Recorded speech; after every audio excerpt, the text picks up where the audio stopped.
नमस्कार प्रिय विद्यार्थियों, आप सभी का स्वागत है आपके अपने YouTube channel Shukla study point में। मैं शिवम शुक्ला आप सभी दोस्तों का हार्दिक स्वागत करता हूं। आज के वीडियो के माध्यम से हम लोग चर्चा करेंगे राजनीति विज्ञान के प्रथम प्रश्न पत्र के पहले चैप्टर के बारे में, या यूं कहें कि पूरी की पूरी इकाई के बारे में आज के वीडियो के माध्यम से हम चर्चा करेंगे। बीए के अगर आप 5वें सेमेस्टर में हैं और आपका सब्जेक्ट है राजनीति विज्ञान या पॉलिटिकल साइंस, जो भी आप उचित समझे कह सकते हैं, राजनीति शास्त्र भी आप कह सकते हैं, तो उसका पहला पेपर में आपको पढ़ना पड़ता है दोस्तों। क्या पहले पेपर में आपको पढ़ना पड़ता है कंपैरेटिव गवर्नमेंट एंड पॉलिटिक्स के बारे में, जिसमें यूके यानी कि जो है यूनाइटेड किंगडम यानी इंग्लैंड का संविधान, बेसिकली इंग्लैंड के आसपास के जो पड़ोसी देश हैं वो भी इसमें शामिल हैं, जैसे और भी तमाम सारे देश। ठीक है, तो यूके का संविधान, यूनाइटेड किंगडम में कई देश आ जाते हैं। ब्रिटेन जो है मतलब इंग्लैंड जो है काफी इंपॉर्टेंट देश है उसमें।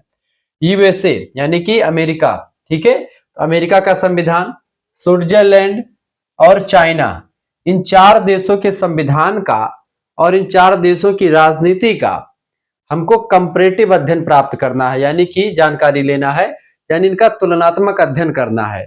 ठीक है, और भारतीय परिप्रेक्ष्य में भी हम इसको समझने का प्रयास करेंगे। तो ये आपके पेपर का नाम है।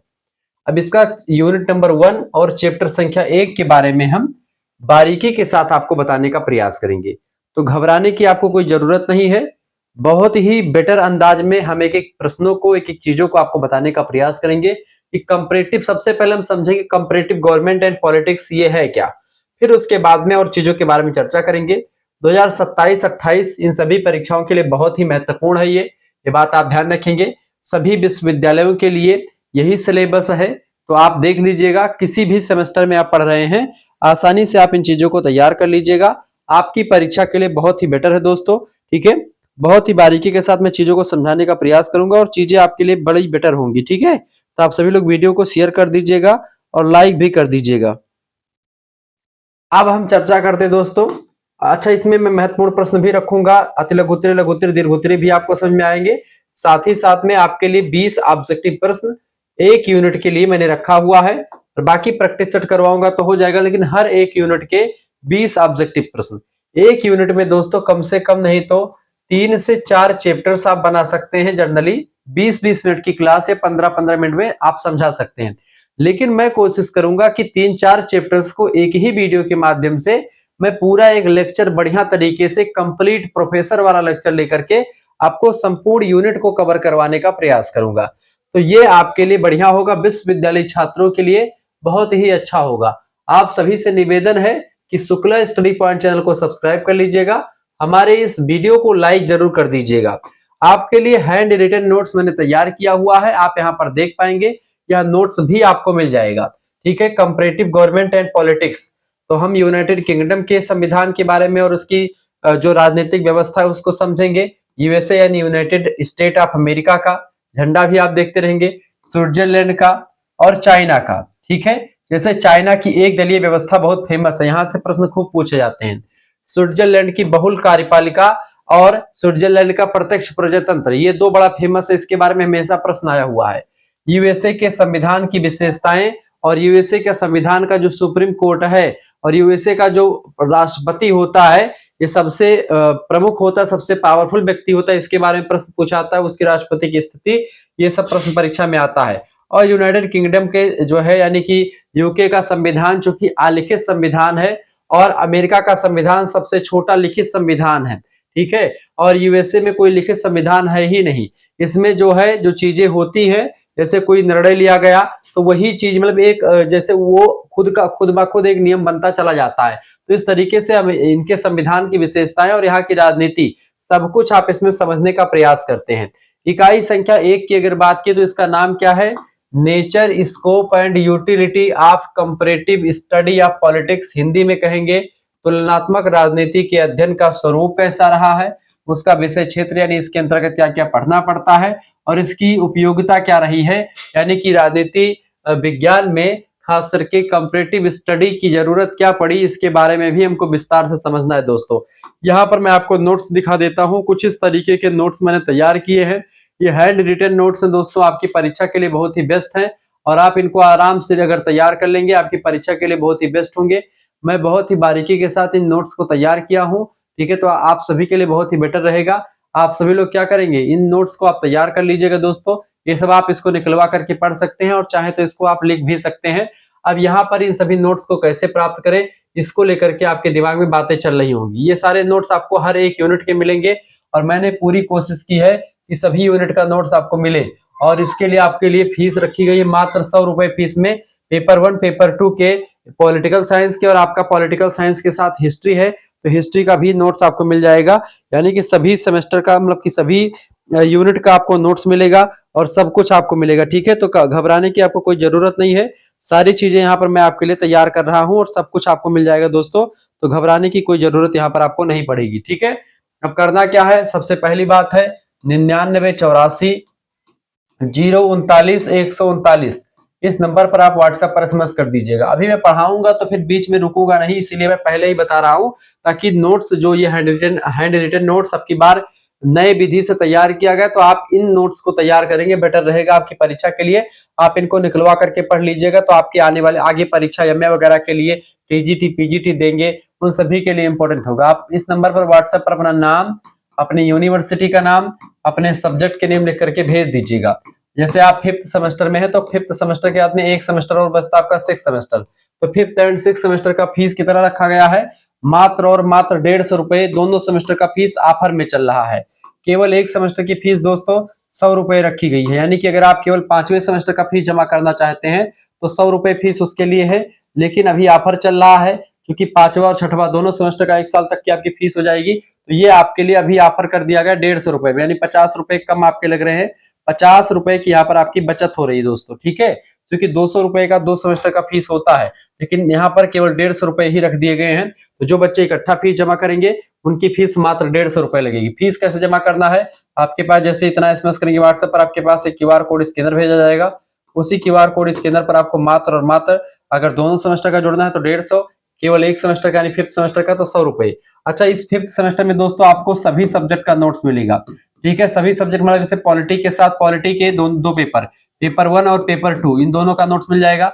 साथ ही साथ में हिस्ट्री होगा तो हिस्ट्री का पेपर 1 और पेपर 2, इन दोनों का भी नोट्स आपको मिल जाएगा। ठीक है, यानी कहने का मतलब ये है कि आपके 4 पेपर की तैयारी ये हो जाएगी।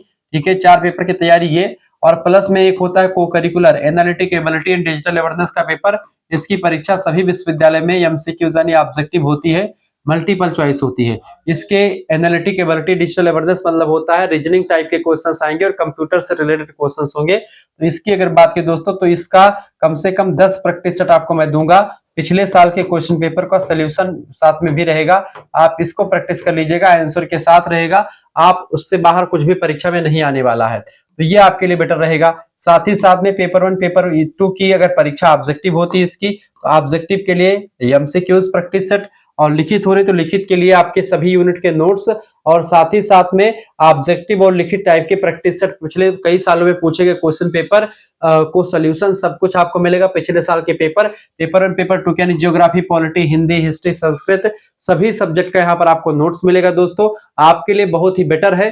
जिन बच्चों को जुड़ना है तुरंत फीस जमा कर दीजिए, देर मत कीजिए। ठीक है, सबसे बेटर बात यह है दोस्तों कि अगर आप एक सब्जेक्ट की सीरीज खरीदते हैं, एक पेपर की सीरीज कितने की पड़ेगी, एक पेपर की सीरीज 60 रुपए की, 2 पेपर पॉलिटिकल साइंस के, 2 पेपर हिस्ट्री के और 1 पेपर को करिकुलर का, यानी कुल मिलाकर के आपके 5 पेपर हो जाते हैं। तो 5 पेपर की सीरीज अगर लेंगे मार्केट से जो नोट्स आता है तो 6 पंचे 30, 300 रुपए का आपका सीरीज खर्च हो जाता है, 300 रुपए देने में एक सेमेस्टर में। तो 2 सेमेस्टर में 10 पेपर की सीरीज आपको लेनी पड़ेगी, तो 3 दूनी 6 यानी कि 600 रुपए का खर्चा आपका बैठ जाता है 2 सेमेस्टर में। और 2 सेमेस्टर में केवल हमारे यहाँ पर कितना खर्चा आपका बैठेगा, और भी खर्चा नहीं, बहुत ही चीजें आपको मिलेगी। 600 रुपए के स्थान पर केवल आप 150 रुपए फीस जमा करेंगे, आपको सभी सब्जेक्ट का मिल जाएगा और को करिकुलर का स्पेशल आपको मिल जाएगा। ठीक है, ये आपके लिए बेटर है। माइनर का पेपर होगा नहीं, बस केवल 2 पेपर, आप 2 सब्जेक्ट के पेपर होंगे, एक सब्जेक्ट के 2 पेपर। केवल 5th सेमेस्टर का फीस 100 रुपए है। ठीक है, और मेरे हिसाब से तो आपको 150 वाला ले लेना चाहिए 5th एंड 6th दोनों का। ठीक है, आपके लिए बड़ा बेटर रहेगा। तो ये मैंने आपके लिए रख दिया दोस्तों। तो जिन बच्चों को जुड़ना है तुरंत एसएमएस करिए, देर मत कीजिए,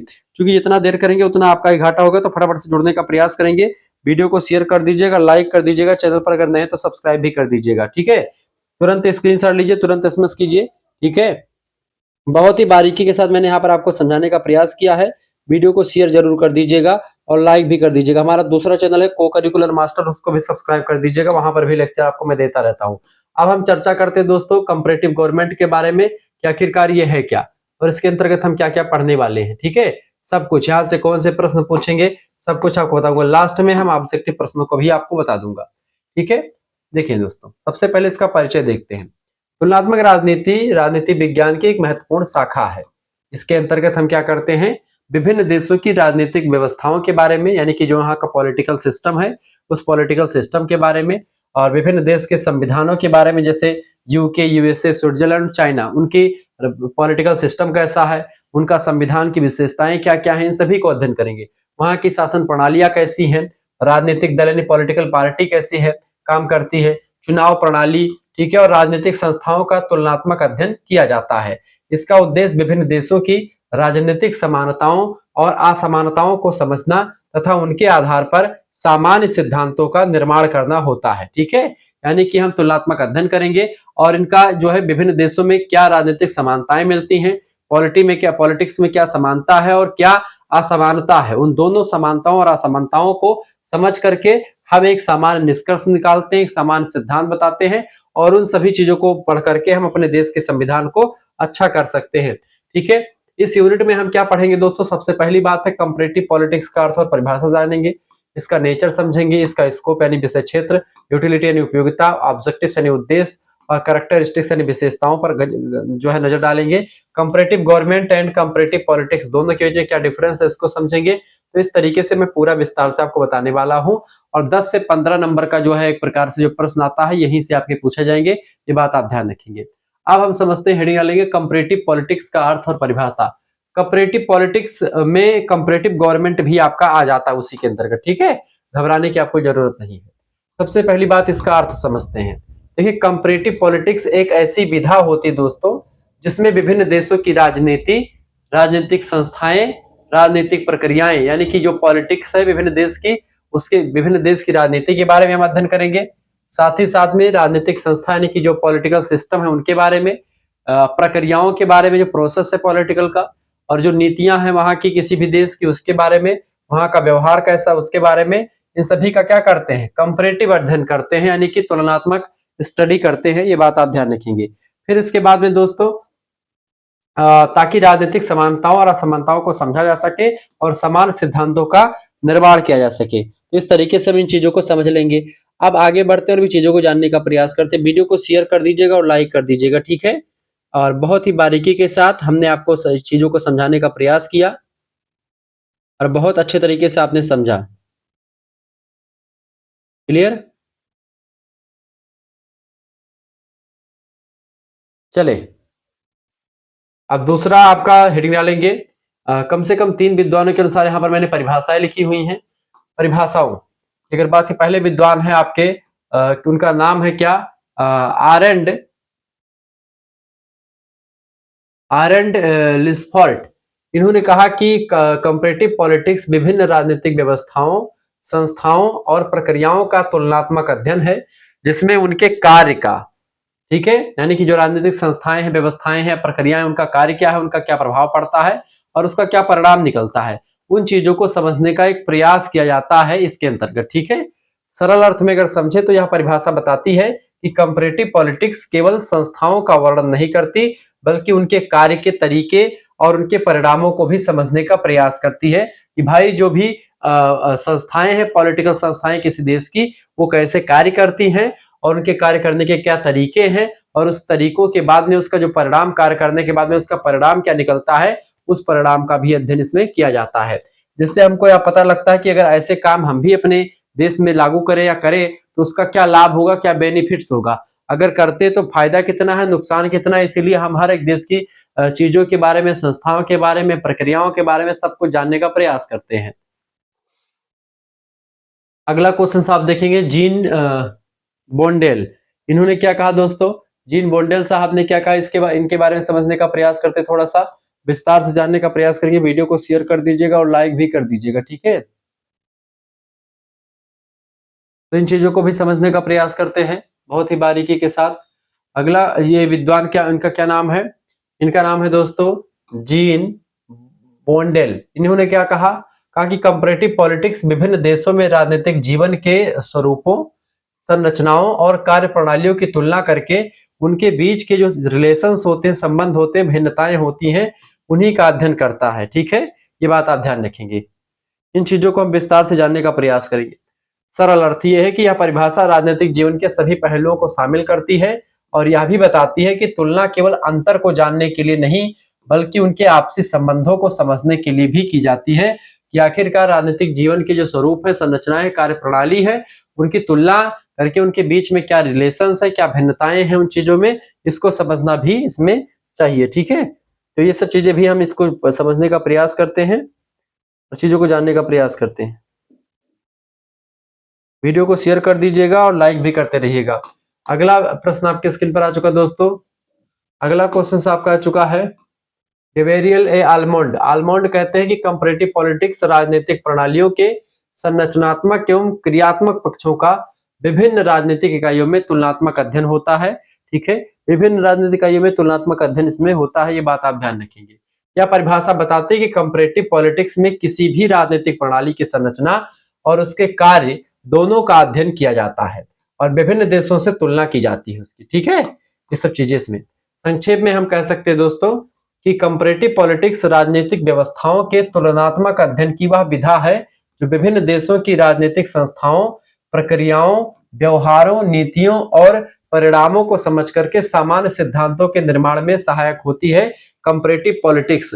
जबकि जो कंपैरेटिव गवर्नमेंट होती है वह बस केवल सरकार की नीतियों का या सरकार के जो सिद्धांत होते हैं उन्हीं तक अध्ययन करती है, लेकिन कंपैरेटिव पॉलिटिक्स उन समस्त चीजों का अध्ययन करती है जो कंपैरेटिव पॉलिटिक्स नहीं कर पाती या कंपैरेटिव जो गवर्नमेंट नहीं कर पाता। कंपैरेटिव गवर्नमेंट एक संकीर्ण दायरा है, कंपैरेटिव पॉलिटिक्स एक बृहत दायरा होता है। इसके डिफरेंस को हम समझेंगे तो क्लियर हो जाएगा। अब समझते हैं कंपैरेटिव पॉलिटिक्स की नेचर क्या है, प्रकृति इसकी कैसी है, इसको समझने का प्रयास करते हैं। ठीक है, समझे दोस्तों, कंपैरेटिव पॉलिटिक्स की प्रकृति को समझना इसके अध्ययन के सही दृष्टिकोण और सही विधि को समझने के लिए अत्यंत महत्वपूर्ण होता है। किसी भी सब्जेक्ट के बारे में जब हम उसकी प्रकृति की बात करते हैं दोस्तों, तो उसकी प्रकृति का मतलब सीधा सीधा होता है कि वह विषय वस्तु वैज्ञानिक है अथवा मानविकी से संबंधित है। इसको जानना उसका नेचर कैसा है, नेचर ऑफ कंपैरेटिव पॉलिटिक्स की अगर बात की जाए तो इसके नेचर को हम समझने का प्रयास करते हैं। समझे, वैज्ञानिक अध्ययन सबसे पहली बात यह है कंपैरेटिव प्रकृति की विशेषताओं की इसकी बात की जाए, मतलब कंपैरेटिव पॉलिटिक्स की जो विशेषताएं हैं, प्रकृति, उसको समझते हैं। सबसे पहली बात है साइंटिफिक स्टडी है ये, यानी कि यह केवल क्या करता है दोस्तों, यह अध्ययन तत्वों के संग्रह, वर्गीकरण, विश्लेषण और समानवीकरण पर आधारित होता है। यानी कि कोई भी तथ्य है, कोई भी जानकारी है तो उसका इकट्ठा करता है, यानी जैसे विज्ञान में चीजें होती हैं, तथ्यों को इकट्ठा करना, उसका संग्रह करना, उसका वर्गीकरण करना, तथ्यों को बांटना और बांट करके उस तथ्यों का, उस जानकारी का एनालिसिस करना, विश्लेषण करना और फिर उसके बाद में एक समानवीकरण मतलब कि एक सिद्धांत बना देना, इस पर आधारित होता है। और जो भी सब्जेक्ट ऐसा करता है वो वैज्ञानिक सब्जेक्ट होता है और वैज्ञानिक विधियों का प्रयोग करके करता है। इसमें पूर्वाग्रह यानी पहले से किसी चीज के बारे में कोई धारणा सेट करके कोई नहीं आता है, यानी कोई पहले की कोई पूर्वाग्रह नहीं होती है। पूर्वाग्रह माने पहले की कोई धारणा कि भाई ये ऐसा होगा, ऐसी कोई धारणा या मानसिकता बना करके इसका अध्ययन नहीं होता है। व्यक्ति मतलब कि इसमें व्यक्तिगत धारणाओं से बच करके वस्तुनिष्ठ दृष्टिकोण अपनाया जाता है, यानी कि ऑब्जेक्टिव चीजें अपनाई जाती है, यानी या तो सही या तो गलत, कोई लाग लपेट की बात नहीं होती है, कोई व्यक्तिगत कॉन्सेप्ट इसमें फॉलो नहीं होता है। इसमें ऑब्जेक्टिव दृष्टिकोण को अपनाया जाता है, जो सही है उसको सही तरीके से, जो गलत है उसको गलत तरीके से दिखाया जाएगा। दूसरी जो प्रकृति इसकी है, विशेषता प्रकृति की, ये है अनुभवजन्य है ये। ठीक है, यानी यह प्रत्यक्ष अनुभवों, आंकड़ों और अभिलेखों, दस्तावेजों और व्यवहारों पर आधारित विषय है। यह केवल सिद्धांतों तक सीमित नहीं रहता बल्कि वास्तविक जीवन की स्थितियों का अध्ययन भी करता है। इसीलिए एक तरफ तो ये वैज्ञानिक विषय वस्तु भी है और दूसरी तरफ ये मानविकी का सब्जेक्ट भी है, यानी इसकी प्रकृति वैज्ञानिक भी है और इसकी प्रकृति ह्यूमैनिटीज से संबंधित भी है, यानी कि जो है आर्ट की भी इसकी प्रकृति रही है। तीसरी विशेषता यह है इसकी प्रकृति की तुलनात्मक दृष्टिकोण यानी कंपैरेटिव अप्रोच। यह विभिन्न देशों की राजनीतिक संस्थाओं, प्रक्रियाओं और नीतियों की तुलना करके उनकी समानताओं और असमानताओं का क्या करता है, अध्ययन करता है। क्या करता है, विभिन्न देशों की जो राजनीतिक संस्थाएं हैं, प्रक्रियाएं हैं, नीतियां हैं, उन सभी की तुलना करता है और उसमें क्या समानता है और उसमें क्या असमानता है, उन चीजों को बताता है कि इसे ब्रिटेन और अमेरिका के संविधान में क्या समानता है, क्या असमानता है, उसके पॉलिटिकल सिस्टम में क्या समानता है, क्या असमानता है। ब्रिटेन और अमेरिका की तुलना करी या ब्रिटेन और चाइना की तुलना करके दोनों में बताया कि भाई ब्रिटेन में जहां पर जो है कई मतलब कि दो पार्टियां हैं या फिर उसमें संसदात्मक शासन प्रणाली, वहां पर एक दलीय व्यवस्था है, तो ये सब चीजें उसमें बताई जाती है, तो दोनों में तुलना की जाती है। इसके अलावा व्यापक और बहुआयामी प्रकृति है इसकी, यानी यह केवल सरकार या संविधान तक सीमित नहीं होता, क्योंकि कंपैरेटिव गवर्नमेंट दोस्तों केवल सरकार या संविधान का अध्ययन ही करता है, जबकि कंपैरेटिव पॉलिटिक्स जो होती है वो संपूर्ण व्यवस्थाओं का अध्ययन करता है। ठीक है, बल्कि इसमें राजनीतिक संस्कृति यानी पॉलिटिकल कल्चर, आर्थिक संरचना यानी इकोनॉमिक स्ट्रक्चर एंड सामाजिक कारक यानी कि जो सोशल फैक्टर है उस देश का, इसके साथ साथ ऐतिहासिक पृष्ठभूमि जो हिस्टोरिकल जो बैकग्राउंड है उसके बारे में, और जो जियोग्राफिकल सिचुएशन है उस सभी के बारे में, ठीक है, अध्ययन किया जाता है। यानी कि आर्थिक संरचना, सामाजिक कारक, ऐतिहासिक पृष्ठभूमि, भौगोलिक स्थिति कैसी है, राजनीतिक संस्कृति कैसी, पॉलिटिकल कल्चर कैसा है किसी भी देश का, उन सभी का अध्ययन पॉलिटिकल साइंस में जो कंपैरेटिव गवर्नमेंट है उसके अंतर्गत किया जाता है। अगली विशेषता आप हेडिंग डालेंगे, लिखेंगे गतिशील और सतत विकसित होने वाला है ये, डायनामिक एंड इवॉल्विंग है ये, यानी कि राजनीतिक व्यवस्थाएं समय के साथ बदलती रहती हैं, इसलिए कंपैरेटिव पॉलिटिक्स भी एक गतिशील विषय है। जैसे जैसे इसका विषय बदलता है, राजनीतिक व्यवस्थाओं बदलती हैं, वैसे वैसे उन्हीं व्यवस्थाओं का चूंकि अध्ययन करता है, इसलिए निरंतर नवीन तथ्यों और परिवर्तनों को समाहित करता रहता है। ठीक है, ये बात आप ध्यान रखेंगे।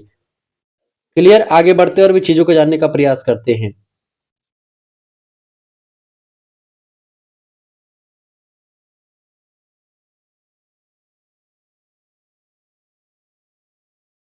अगला व्यवहारवादी पॉइंट ऑफ व्यू है, बिहेवियरल ओरिएंटेशन है, यानी कि व्यवहारवादी दृष्टिकोण है।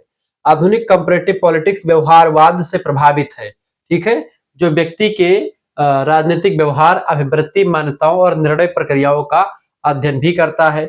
इसके साथ साथ संस्थागत और गैर संस्थागत दोनों का अध्ययन करता है ये। यह केवल औपचारिक राजनीतिक संस्थाओं जैसे संसद, कार्यपालिका, न्यायपालिका ही नहीं, बल्कि अनौपचारिक संस्थाओं, खास करके ये दबाव समूहों का भी अध्ययन करता है। ये राजनीतिक दल यानी पॉलिटिकल पार्टी का भी अध्ययन करता है, प्रेशर ग्रुप इसको कहते हैं अंग्रेजी में, इसका भी अध्ययन करता है।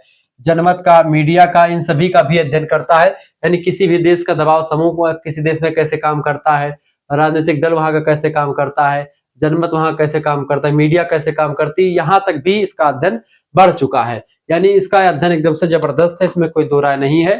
ठीक है दोस्तों, ये सब चीजें आपने समझी। अब थोड़ा सा महत्वपूर्ण फैक्ट ये जान लीजिए इसकी प्रकृति को लेकर के।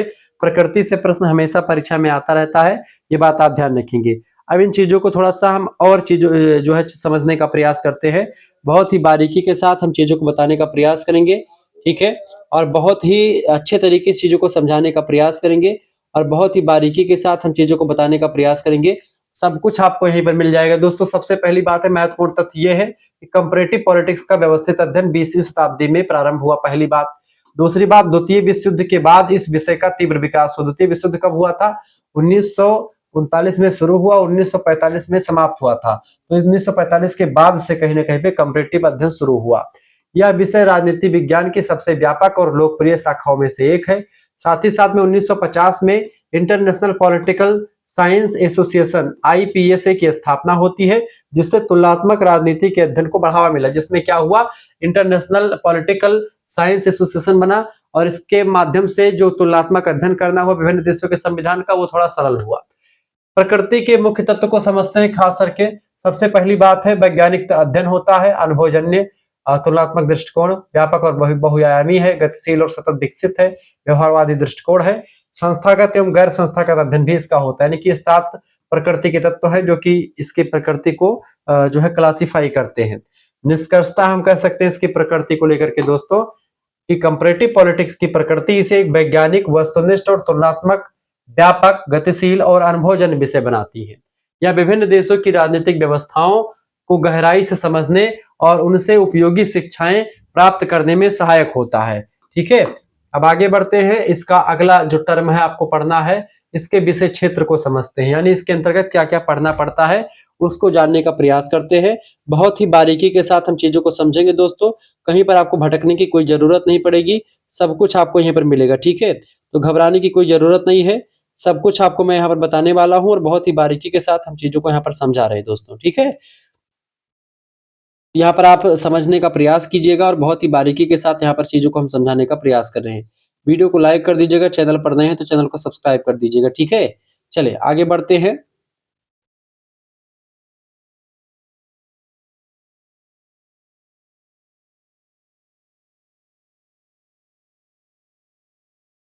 कंपैरेटिव गवर्नमेंट का विषय क्षेत्र, scope of comparative politics. Scope से आशय है कंपैरेटिव पॉलिटिक्स किन किन विषयों, किन किन संस्थाओं, किन किन प्रक्रियाओं और किन किन कारकों का अध्ययन अपने अंतर्गत करती है, अपने विषय क्षेत्र में करती है, ठीक है। जैसे कॉन्स्टिट्यूशन, गवर्नमेंट, पॉलिटिक्स, डेमोक्रेसी, इन सभी का। कंपैरेटिव पॉलिटिक्स का क्षेत्र अत्यंत विस्तृत, व्यापक और बहुआयामी है। इसे निम्नलिखित बिंदुओं के द्वारा हम समझ सकते हैं। अब इसको थोड़ा सा मैंने माइंड मैप के जरिए आपको समझाने का प्रयास किया है, आप चाहे तो इसको समझ सकते हैं। अब समझिए, सबसे पहली बात, सबसे पहली चीज ये कंपैरेटिव पॉलिटिक्स का विषय क्षेत्र, पहला क्षेत्र क्या है इसका, राजनीतिक संस्थाओं का अध्ययन करता है। जैसे कि राजनीतिक संस्थाओं में विधायिका जो कानून को बनाती है, किसी भी देश में कानून को बनाने वाली संस्था को विधायिका कहते हैं, तो उसका भी अध्ययन इसके अंतर्गत किया जाता है। कार्यपालिका यानी कि जो कानून को लागू करवाती है उसको कार्यपालिका कहते हैं, उसका अध्ययन भी किया जाता है। साथ ही साथ में दोस्तों इसमें और क्या है, इसमें न्यायपालिका, यानी कि न्यायपालिका का मतलब क्या होता है, जो कानून से जुड़े हुए विवादों का निपटारा करवाती है, उसका भी अध्ययन इसके अंतर्गत किया जाता है। इसके साथ ही साथ में स्थानीय सरकार का अध्ययन, स्थानीय सरकार जैसे ग्राम पंचायत, क्षेत्र पंचायत, जिला पंचायत से लेकर के किस तरीके से स्थानीय सरकारें काम करती है उसका अध्ययन, संवैधानिक संस्थाएं, इन सभी का अध्ययन जो है इसके अंतर्गत किया जाता है, पहली बात। दूसरी बात है संविधान और शासन प्रणालियां, यानी यहाँ पर क्या क्या होता है दोस्तों, और चीजों की अगर मैं बात करूं तो कंपैरेटिव गवर्नमेंट का विषय क्षेत्र होता है आपका संविधान और शासन की प्रणालियों का अध्ययन, यानी विभिन्न देशों के लिखित अलिखित संविधान का अध्ययन करता है। जैसे ब्रिटेन का संविधान अलिखित है, अमेरिका का संविधान लिखित है, तो इन दोनों के संविधान का अध्ययन करना इसका विषय क्षेत्र होता है। संसदीय शासन प्रणाली यानी कि उसका संसद कैसे चलता है, राष्ट्रपति वहां का कैसा, उसकी क्या विशेषताएं हैं, उसका संघ कैसा है, संघात्मक शासन है कि नहीं है, कैसा संघ है, ठीक है। एकात्मक शासन प्रणाली, इन सभी का अध्ययन जो है इसके अंतर्गत किया जाता है, ये बात आप ध्यान रखेंगे। तो बहुत ही बारीकी के साथ चीजों को हम समझने का प्रयास करेंगे और बहुत ही बारीकी के साथ आप चीजों को जान भी पा रहे होंगे, ठीक है। वीडियो को शेयर कर दीजिएगा और वीडियो को लाइक भी कर दीजिएगा,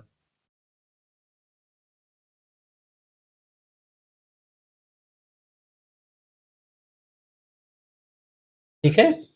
चलिए, इसका अध्ययन होता है। इसके बाद में आपका होता है अध्ययन दोस्तों तीसरा, राजनीतिक दल और दल प्रणाली का, यानी कि पार्टी सिस्टम कैसे काम करता है किसी देश का, और वहां की पॉलिटिकल पार्टियां जो है कौन कौन सी हैं। विभिन्न देशों में राजनीतिक दलों की उत्पत्ति कैसे होती है, उनका संगठन कैसे बनता है, विचारधारा क्या है, कार्य प्रणाली क्या है, और बहुदलीय, द्विदलीय और एक दलीय व्यवस्था किन किन देशों में, मतलब कई कई देशों में, जैसे बहुदलीय व्यवस्था से इंडिया में बहुदलीय व्यवस्था है, अमेरिका में द्विदलीय व्यवस्था है, ठीक है। एक दलीय व्यवस्था कहां पर है, चाइना में है। तो इन सब चीजों का अध्ययन हम तभी जान पाए कि भाई ये ऐसा भी हो सकता है क्योंकि अलग अलग देशों में ऐसा हुआ है।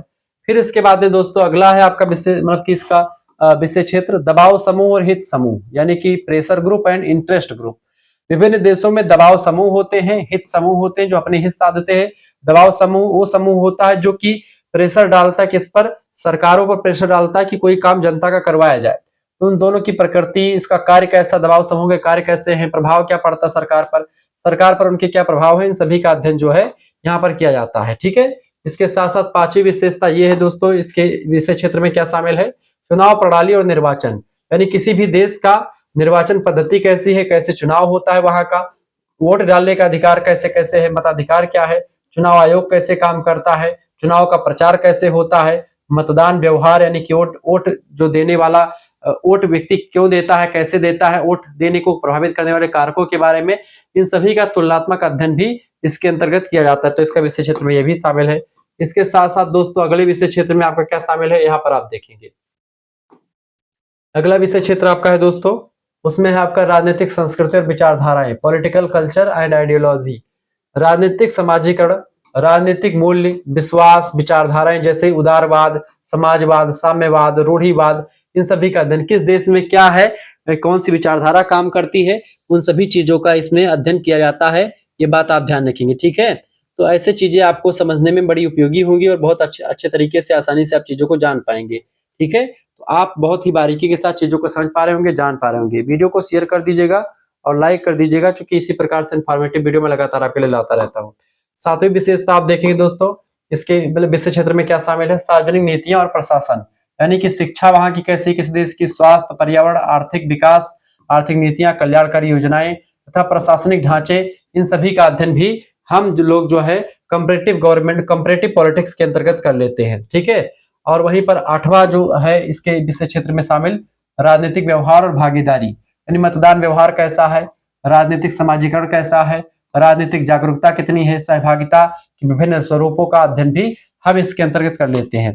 और अगला जो तत्व है, लास्ट तत्व है जो इसके अंतर्गत हम पढ़ते हैं, वो है अंतरराष्ट्रीय प्रभाव और तुलनात्मक कारक, यानी international influence and comparative factors, यानी वैश्वीकरण के कैसा प्रभाव पड़ता है उस देश पर, अंतरराष्ट्रीय संगठनों का क्या प्रभाव पड़ता है, युद्ध, शांति, आर्थिक विकास, सामाजिक परिवर्तन आदि का अध्ययन भी कंपैरेटिव गवर्नमेंट के अंतर्गत हम लोग कर लेते हैं, कंपैरेटिव पॉलिटिक्स के अंतर्गत। तो कंपैरेटिव पॉलिटिक्स का ही एक भाग है कंपैरेटिव गवर्नमेंट, ये बात ध्यान रखेंगे। तो इस तरीके से आपने इन चीजों की विशेषताओं को समझा।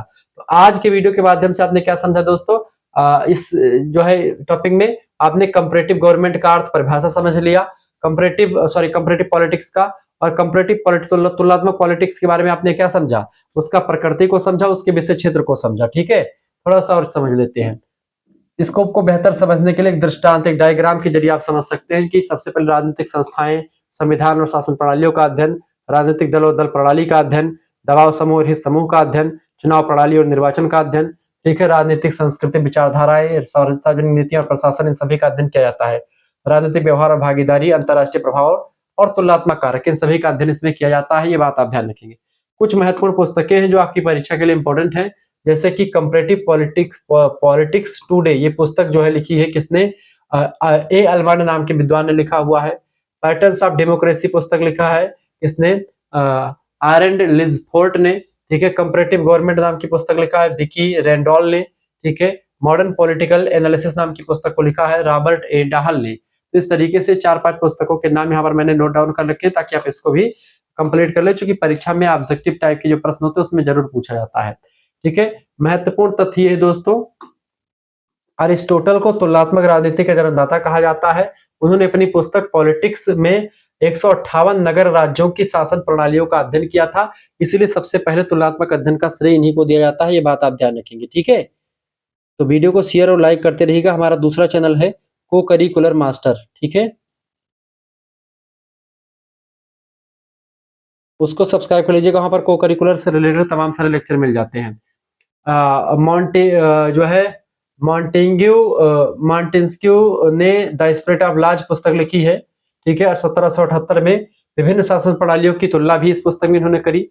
1950 में इंटरनेशनल पॉलिटिकल साइंस एसोसिएशन की स्थापना होती है, ठीक है। और इससे हुआ तुलनात्मक राजनीति के वैज्ञानिक अध्ययन को बढ़ावा मिला, ठीक है। इसके अलावा आप देखते हैं ए अल्मंड ने तुलनात्मक राजनीति को स्वतंत्र अनुशासन के रूप में स्थापित करने में महत्वपूर्ण भूमिका निभाई। ये बात भी आप ध्यान रखेंगे। तो इस तरीके से कई सारी चीजें यहाँ पर आपको सामने आ रही है, कई सारी चीजें आपको यहाँ पर पढ़ने को मिल रही है, ठीक है। अब और चीजों को समझने के बारे में हम आगे बढ़ते हैं। यहाँ पर की पॉइंट्स में आप लिख सकते हैं कि कंपैरेटिव पॉलिटिक्स का क्षेत्र जो है बड़ा व्यापक है, केवल संस्थाओं तक सीमित नहीं है, बल्कि व्यवहार, प्रक्रिया और कारकों को भी शामिल करता है। जबकि कंपैरेटिव जो गवर्नमेंट है केवल संस्थाओं तक ही सीमित है, जबकि इसके अंतर्गत व्यवहार, प्रक्रिया, ये सब कंपैरेटिव पॉलिटिक्स के अंतर्गत शामिल है। यह सतत विकसित और गतिशील प्रक्रिया है। अतीत, वर्तमान और भविष्य तीनों का अध्ययन इसमें किया जाता है। ये तो हो गया आपका इसका विषय क्षेत्र। अब इसका विषय क्षेत्र जो है यहाँ पर आपने समझ लिया है। अब इसी चीज को थोड़ा सा विस्तार से समझने के लिए यहाँ पर चीजें रखी गई हैं। हालांकि वही चीजें हैं, बिल्कुल इसमें कोई दिक्कत की बात नहीं है। वही चीज यहाँ पर भी रख दिया गया है। यहाँ पर आप इसको भी देख लीजिएगा। इसका जो है मैंने पूरा ये भी एक माइंड मैप मैंने तैयार किया, तो वही चीज इसमें भी रख दिया है मैंने, कि कोई दिक्कत की बात नहीं है। क्लियर। अब इसके बाद में हम समझते हैं कंपैरेटिव पॉलिटिक्स की उपयोगिता को, ठीक है। इसकी उपयोगिता क्या है, क्यों जरूरत पड़ती है हमको कंपैरेटिव पॉलिटिक्स की, क्या जरूरत है इसकी, ठीक है। इसको समझने का प्रयास करते हैं, आखिरकार क्या जरूरत पड़ रही है हमको इनकी, ठीक है।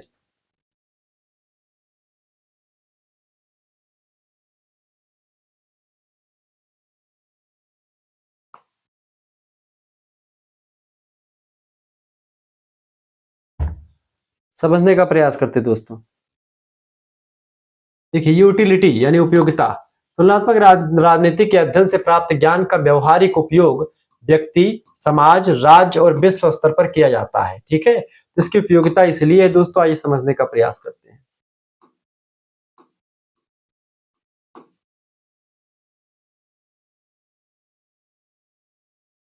इसकी पहली उपयोगिता दोस्तों, देखिए, लोकतंत्र को समझने में सहायक है ये। विभिन्न देशों की लोकतांत्रिक व्यवस्थाओं का तुलनात्मक अध्ययन करके लोकतंत्र के स्वरूप को, मजबूती, कमजोरियां लोकतंत्र की और उसका विकास किस दिशा में समझा जा सकता है, मतलब विकास कैसे हो सकता है, लोकतंत्र को समझने में सहायता करता है। अलग अलग देशों में लोकतंत्र कैसे काम करता है, इसको जानने के लिए हमको जो है कंपैरेटिव गवर्नमेंट पढ़ना जरूरी हो जाता है, कंपैरेटिव पॉलिटिक्स पढ़ना। इसके अलावा शासन व्यवस्थाओं की तुलना, राष्ट्रपति प्रणाली, संसदीय शासन प्रणाली, अर्धराष्ट्रपति प्रणाली, एक दलीय, द्विदलीय, बहुदलीय प्रणाली की तुलना से उनके लाभ हानि, यानी कि किस, यानी एक दल में फायदा है कि द्विदलीय में फायदा है कि बहुदलीय शासन प्रणाली फायदा है, सबके लाभ और हानि को सबको बैलेंस करके, सबको पढ़ समझ करके हम अपने देश में ऐसी शासन व्यवस्था को लागू कर सकते हैं जो कि सबसे बेटर हो, सबसे अच्छी हो। अगर नहीं पढ़ेंगे तो शासन व्यवस्था वैसी नहीं लागू कर पाएंगे। ठीक है, तो जो उपयुक्तता जिसकी है उसी को समझ सकते हैं और उसी को अपने देश में लागू कर सकते हैं। ठीक है, ये सब फायदा रहते हैं इसके। इसके अलावा तीसरी उपयोगिता इसकी ये है, संविधान निर्माण में सहायक होता है। ठीक है, क्या है दोस्तों, संविधान निर्माण में सहायक है, ये बात आप ध्यान रखेंगे। ठीक है, क्या है, संविधान निर्माण में सहायक होती है ये। ठीक है, देखिए, नए संविधान के निर्माण या संशोधन के समय विभिन्न देशों के, क्या होता है दोस्तों, विभिन्न देशों के संविधानों का अध्ययन करके उपयोगी प्रावधानों को अपनाया जा सकता है। उदाहरण के रूप में जैसे भारत के संविधान में अमेरिका, ब्रिटेन, आयरलैंड, कनाडा आदि से प्रावधान लिए गए। जैसे अब हमने देखा कि अमेरिका के संविधान में मौलिक अधिकार की व्यवस्था बड़ी जबरदस्त है, तो हमने अनुच्छेद 12 से लेकर के अनुच्छेद 35 तक का जो प्रावधान है भारतीय संविधान का भाग 3, जिसको मैग्ना कार्टा कहा जाता है, उसको हमने अमेरिका के संविधान से मौलिक अधिकारों को शामिल कर लिया। हमने देखा कि ब्रिटेन में संसदीय शासन प्रणाली बड़ी जबरदस्त है और जो है एक प्रकार से जो प्रधानमंत्री बनने का जो तौर तरीका वो बढ़िया है, तो उसको हमने वहां से ले लिया। ठीक है, ब्रिटेन से एक लगभग में एक जो भारत शासन अधिनियम है 1935 का अधिनियम, वो ब्रिटेन के लोगों ने ही बनाया था। वहां से कम 100 से अधिक अनुच्छेदों को हमने शामिल कर लिया, चूंकि वो अच्छा था इसलिए शामिल कर लिया गया, या उसकी उपयोगिता थी वैसे में। ठीक है, उसको हमने शामिल कर लिया। फिर इसके बाद में दोस्तों हमने क्या किया, हमने आयरलैंड के संविधान से नीति निर्देशक सिद्धांत को शामिल कर लिया। ठीक है, जो अनुच्छेद 36 से लेकर के अनुच्छेद 51 तक शामिल है भाग 4 में। कनाडा से हमने संघ के ले लिया, जैसे इस तरीके से भारत एक राज्यों का संघ होगा, अनुच्छेद 1 में कहा गया है, तो हमने कनाडा से उसको शामिल कर लिया। ये सब चीजें यहाँ पर आपको देखने को मिलती हैं। इसकी उपयोगिता, चौथी उपयोगिता कंपैरेटिव पॉलिटिक्स की ये है दोस्तों, इस राजनीतिक स्थिरता और विकास में सहायता करता है ये। किसी देश की स्थिरता, विकास और प्रगति के कारणों को जानने के लिए अन्य देशों से तुलना करना उपयोगी होता है कि हमारा देश, हमारी संस्था पीछे है या आगे है। इससे समस्याओं के समाधान ढूंढने में मदद मिलती है। मान लेते जो समस्या आज हमारे देश में आई है, हमारे पॉलिटिक्स में आई है, वो किसी दूसरे पॉलिटिक्स में आज से पहले आ चुकी हो, उस समय उसने क्या किया था, उसका लाभ क्या मिला था, हानि क्या हुई थी, उसको अगर हम समझ लेंगे तो अपने देश में लाभ वाला पोर्शन अपना लेंगे, हानि वाला पोर्शन नहीं अपनाएंगे। ये फायदा मिलता है इससे। इसके साथ साथ दोस्तों पांचवा है, विकासशील देशों के लिए मार्गदर्शन होता है ये। ठीक है, विकासशील देशों के लिए क्या होता है, ये मार्गदर्शन का काम करता है, ये बात आप ध्यान रखेंगे। ठीक है,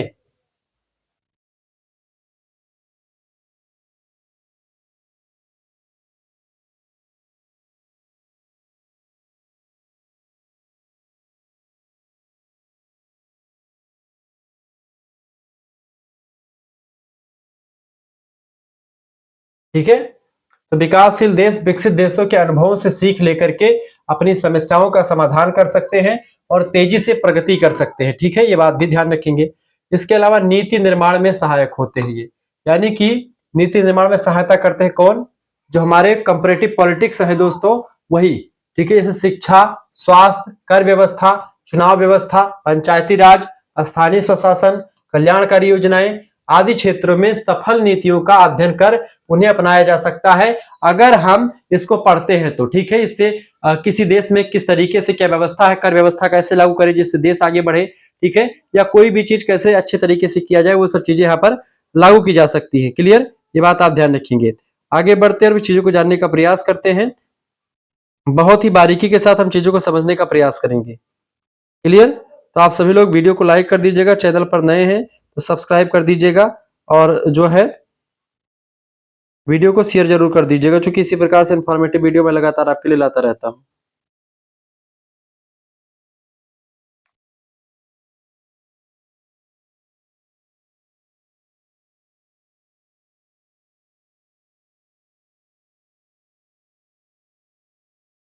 ठीक है, तो ये सब चीजें इसमें आपने समझी। अब आगे भी अभी और बहुत सारी उपयोगिता इसकी है, तो इसके प्रश्न आपसे प्रश्न परीक्षा में पूछेगा कि कंपैरेटिव पॉलिटिक्स की क्या उपयोगिता रही है, इसीलिए मैंने इसको यहाँ पर समझाने का काम किया। सातवीं उपयोगिता, राजनीतिक सिद्धांतों के निर्माण में सहायक होता है। देखिए, तुलनात्मक अध्ययन से सार्वभौमिक सिद्धांत जो यूनिवर्सल जो एक प्रकार से थियरीज है, वो सामान्य नियम जो है वो, ठीक है, और जो मॉडल है उनका निर्माण होता है, जो राजनीतिक विज्ञान को एक वैज्ञानिक स्वरूप प्रदान करने में मदद करती है। तो इस तरीके से तमाम सारी चीजें हम यहाँ पर जान पाते हैं, समझ पाते हैं। ठीक है, ये बात आप ध्यान रखेंगे। आगे बढ़ते और भी चीजों को जानने का प्रयास करते, वीडियो को लाइक और शेयर जरूर करते रहिएगा आप सभी लोग।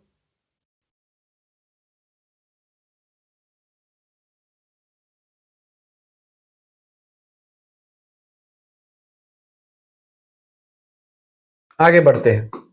अगला है आपका आठवीं विशेषता है प्रशासनिक सुधार में सहायक है ये। ठीक है, यानी कि प्रशासनिक प्रणालियों, नौकरशाही, विकेंद्रीकरण। इसमें क्या था, प्रशासनिक प्रणाली कैसी है, यानी कि जो किस तरीके से प्रशासन करना है वो किस प्रणाली के द्वारा करना है, ये इसमें हम सुधार कर सकते हैं। नौकरशाही, इसमें सुधार कर सकते हैं। सत्ता को कैसे लोगों के हाथों में बांटना है, ठीक है, किस किस हाथों में देना है, उसमें सुधार कर सकते हैं। इसके अलावा लोक सेवा आयोग आदि की तुलना से प्रशासन को अधिक कुशल, जवाबदेह और जन उन्मुख बनाया जा सकता है।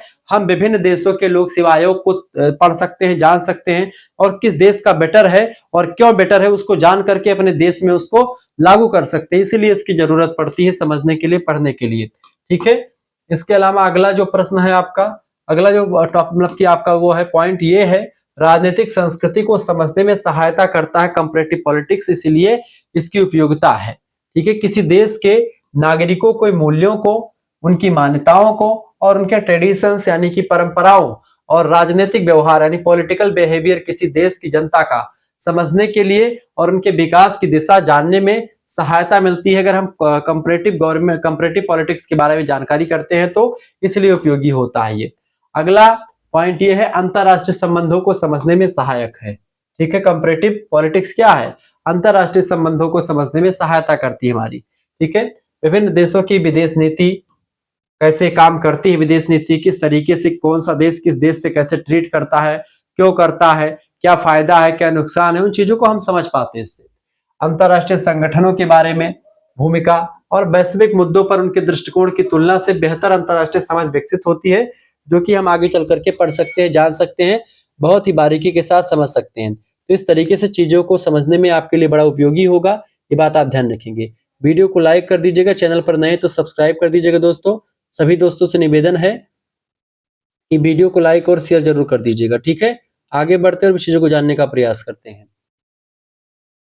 अगला 11 नंबर आपका जो है वो है दोस्तों, ये है कि शैक्षणिक और अनुसंधान में उपयोगी होती है इसकी उपयोगिता।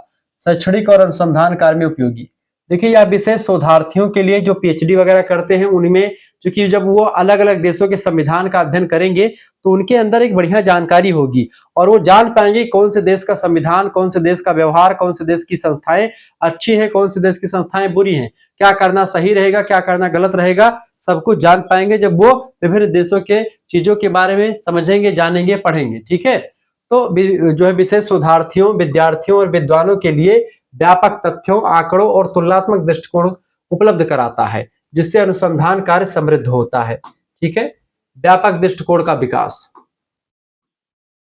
यह अध्ययन संकीर्ण सोच को दूर करके विश्व दृष्टि यानी वर्ल्ड व्यू का विकास करता है और विविधताओं के प्रति सहिष्णुता और समझ बढ़ाता है। इस तरीके से इसकी उपयोगिता बड़ी जबरदस्त है। संक्षेप में कह सकते हैं कि कंपैरेटिव पॉलिटिक्स का अध्ययन केवल ज्ञान प्राप्त करने के लिए नहीं, बल्कि उसे व्यवहारिक जीवन में लागू करने के लिए किया जाता है। यह व्यक्ति, समाज, राज्य और विश्व के उत्थान एवं कल्याण में महत्वपूर्ण भूमिका निभाता है। अब महत्वपूर्ण तथ्य यहाँ पर महत्वपूर्ण विद्वानों के विचारों को समझ लेते हैं। तो अर्नाल्ड जो है लिफर्ट कहते हैं कि तुलनात्मक अध्ययन हमें विभिन्न राजनीतिक व्यवस्थाओं की समझ और उनके सुधार के रास्ते दिखाता है। अर्नाल्ड कहते हैं कि अल्मंड कहते हैं कि यह विषय राजनीतिक प्रणालियों की संरचना और कार्यों की गहन समझ प्रदान करता है। जो है डेविड ईस्टन कहते हैं कि तुलनात्मक राजनीति से राजनीतिक सिद्धांत के निर्माण और परीक्षण में मदद मिलती है। डेविड ईस्टन जो है दोस्तों व्यवहारवाद के जनक है, बात भी ध्यान रखेंगे। महत्वपूर्ण तथ्य है कि तुलनात्मक राजनीति का उदय 20वीं शताब्दी के मध्य में हुआ था। 1950 में इंटरनेशनल पॉलिटिकल साइंस एसोसिएशन की स्थापना हुई, जिससे इस विषय के विकास में महत्वपूर्ण योगदान दिया गया। यह विषय आज समकालीन राजनीति, लोकतंत्र, शासन, विकास और वैश्वीकरण को समझने का एक अनिवार्य उपकरण बन चुका है। ठीक है, तो इसके साथ ही साथ में इसकी उपयोगिता क्या है, एक बार फिर से हम की पॉइंट्स में समझने का प्रयास करते हैं। इसका जो फायदा मिलता है दोस्तों, लोकतंत्र को समझने में सहायक है, शासन व्यवस्थाओं की तुलना करने में, संविधान निर्माण में उपयोगी, राजनीतिक स्थिरता और विकास में सहायता करता है, विकासशील देशों के लिए मार्गदर्शन का काम करता है, नीति निर्माण में सहायता करता है, राजनीतिक सिद्धांतों के निर्माण में सहायक है, व्यापक दृष्टिकोण का विकास करता है। इस तरीके से इसकी कई सारी उपयोगिता है, जिसको समझना बहुत जरूरी हो गया था। ये चीजें मैंने आपको बताई। अब कंपैरेटिव पॉलिटिक्स का क्या उद्देश्य है दोस्तों, उसको समझते। तो आपने अभी तक क्या समझा, कंपैरेटिव गवर्नमेंट के बारे में आपने समझा दोस्तों। कंपैरेटिव गवर्नमेंट के किसको क्या समझा, कंपैरेटिव गवर्नमेंट के आपने उपयोगिता को समझा, कंपैरेटिव गवर्नमेंट के विषय क्षेत्र को समझा, कंपैरेटिव गवर्नमेंट की प्रकृति को समझा, उसके अर्थ और परिभाषा को जाना। ठीक है, इन चीजों को आपने समझ लिया।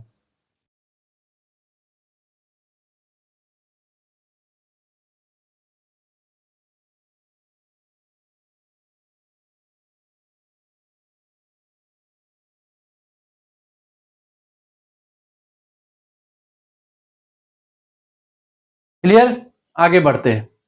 तो कंपैरेटिव पॉलिटिक्स का उद्देश्य, ऑब्जेक्टिव्स समझते हैं दोस्तों इसको।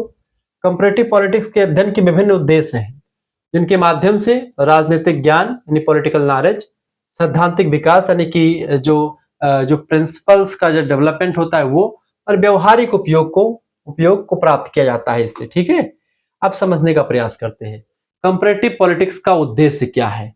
सबसे पहला उद्देश्य दोस्तों, कंपैरेटिव गवर्नमेंट का सबसे पहला उद्देश्य यहां पर आप देख पाएंगे।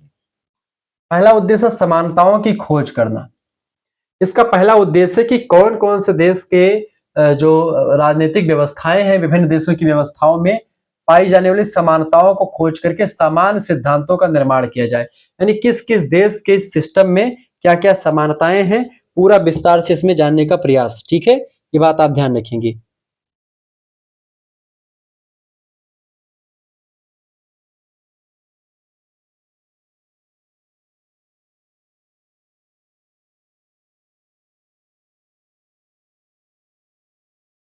क्लियर,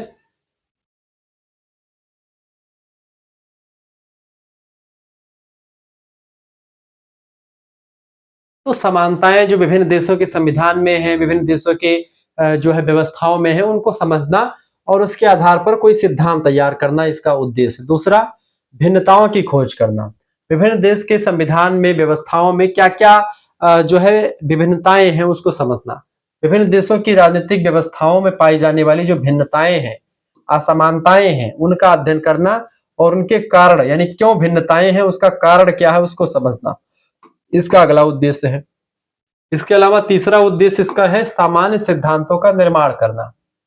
तुलनात्मक अध्ययन के माध्यम से ऐसे सामान्य सिद्धांतों का निर्माण करना जो विभिन्न देशों पर लागू हो सके, यानी कि सामान्य सिद्धांतों का निर्माण करना इसका तीसरा उद्देश्य है। इसका मतलब यह है कि आप विभिन्न देशों के संविधान का अध्ययन करें, विभिन्न देशों की तुलना जो है, जो वहां की पॉलिटिकल सिस्टम है, जो उनका बिहेवियर है, सब कुछ का अध्ययन कर ले और सारी चीजों का अध्ययन करने के बाद में एक सामान्य सिद्धांत लागू करे और वह सामान्य सिद्धांत का निर्माण करे जो विभिन्न देशों पर लागू किया जा सके, जिससे लोगों का फायदा हो सके, जनता का कल्याण हो सके। तो ये उद्देश्य इसका रहा है। ठीक है, कि विभिन्न देशों को पढ़ करके जो सबसे अच्छा हो, सबसे सटीक हो, उसके बारे में अध्ययन किया जाए।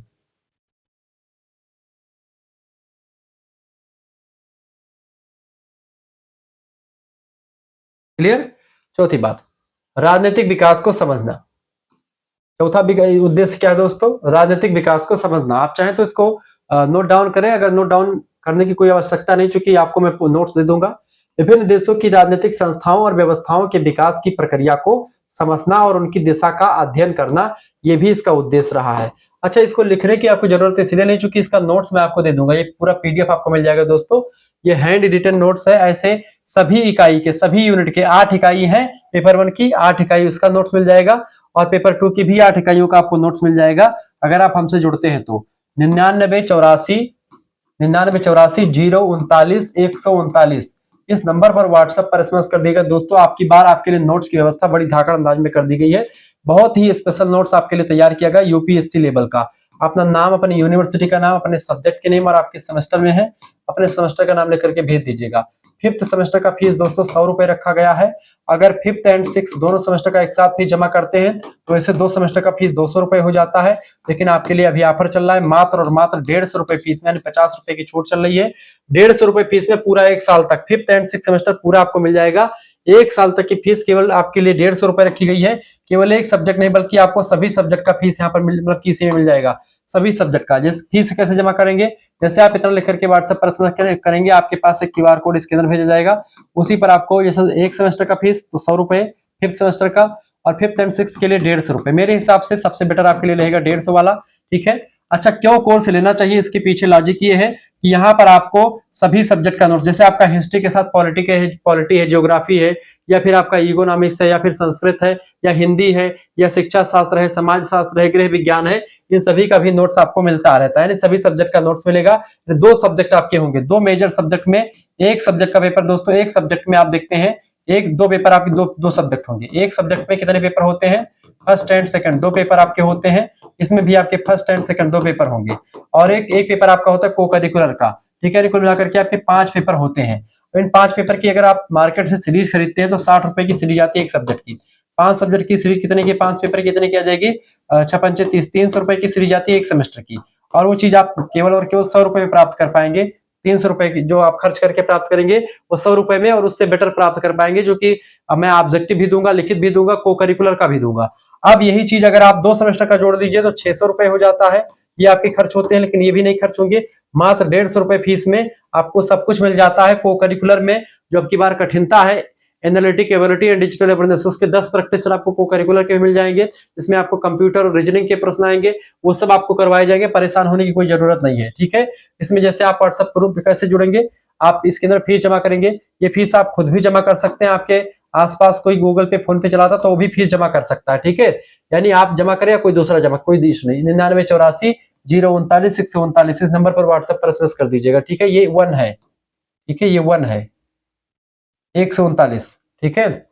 9984 039 पर एसएमएस कर दीजिएगा, सब कुछ मिलेगा आपको। व्हाट्सएप ग्रुप जोड़ा जाएगा, वहीं पर आपको लाइव क्लास की जब भी कोई क्लास होगी उसकी लिंक भी आती रहेगी। पुरानी जो प्लेलिस्ट है उसकी लिंक भी मिल जाएगी, यहाँ पर कहीं आपको भटकना नहीं पड़ेगा। सबसे इंपॉर्टेंट बात है कि हैंड रिटन नोट्स आपके लिए व्यवस्थित किया गया है। पीडीएफ जो होगा दोस्तों, उसमें ऑब्जेक्टिव टाइप का पीडीएफ भी आपके लिए मैंने रखा हुआ है, ठीक है। यानी कि बहुविकल्पीय प्रश्न, और लिखित में आपका अति लघु उत्तरीय, लघु उत्तरीय, दीर्घ उत्तरीय टाइप के भी नोट्स आपको मिल जाएंगे। यानी सभी सेमेस्टर का, सभी सब्जेक्ट का आपको नोट्स मिलेगा। आप तुरंत जो है फीस जमा कर दीजिए, स्क्रीनशॉट ले लीजिए इसका और तुरंत फीस जमा कर दीजिए, ठीक है। बहुत ही बारीकी के साथ मैं चीजों को बताने वाला हूं और बहुत ही बेटर अंदाज में चीजों को समझाऊंगा। आप सभी से निवेदन है कि वीडियो को शेयर कर दीजिएगा, ठीक है।